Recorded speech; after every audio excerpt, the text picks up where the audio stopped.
Hello Mzansi, welcome to Askhulume Mode Pro. Please like, comment and share this video. Uyatrenda Mihlali Ndamase ngemva kokuthi uMogele aposte ama-pictures akhe laphana ku-Twitter and bantu baku-Twitter guys chaza ukuthi abanikani i-chance ke sana.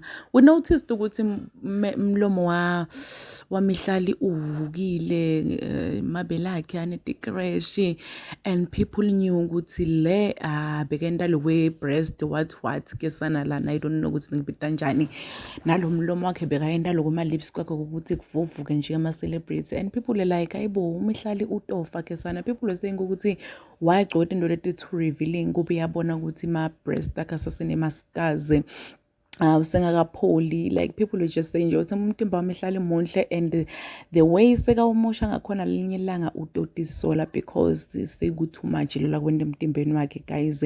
Wapostile ke lama-picture lapha ku-Instagram, but ku-Instagram people are just complimenting uMogele, bamtshela nje indlela amuhle ngakhona. They didn't say much, but ku-Twitter hayi guys said ukuthi lapha ku-Twitter ziyakhala ziyatetema ziku-loudspeaker ke sana and people didn't give uMogele i-chance yokuphefemula. Bamtshela ukuthi hayibo Mogele easy kancane ngale tinto takho tokutshintsha mtimba. Please subscribe, share this video, comment your thoughts down in the comment section. Don't forget to hit the notification bell. I will see you in the next one. I'm signing out. Goodbye.